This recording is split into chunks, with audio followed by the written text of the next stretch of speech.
Hi guys, in this video I am going to show you how to fix microphones not working in Windows 10. So let's move to the method.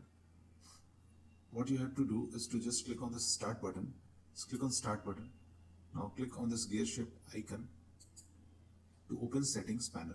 Once the settings panels open up, what you need to do is to just scroll and click on privacy. There is one option named privacy. Click on privacy. Now look in the left menu. There is one option saying microphone. Just click on microphone. Now make sure this option allow apps to access your microphone. This is turned on. Okay, just if it is turned off on your PC, just turn it on. Okay, and also look closely if the app with which you're using microphone and you're unable to use microphone, it's on or not. Let's say you're using Skype and you're not able to use microphone, so here it is, it's turned off default for Skype, so turn it on. Okay, in this way you can check whether it is turned off for a particular app or not and turn it on. So in this way you're going to fix it.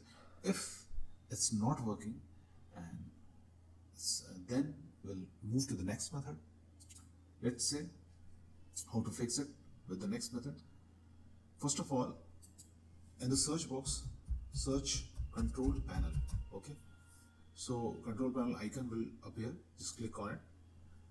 Now just click on hardware and sound. Okay, this is hardware and sound. Click on hardware and sound. There is one option. Third option, sound is there. Just click on sound. Now once it opens, just identify what is your microphone. See, this is my microphone, Samsung Gomic. You can identify by the device name, company name. So if this is your microphone, what you need to do is just click on it to select it, and now click on set default.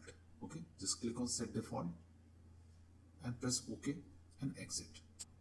One more thing which you need to do is to double click on your microphone.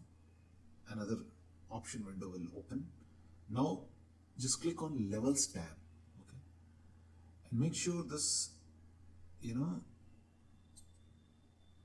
option is set to max. Okay, so just make it max.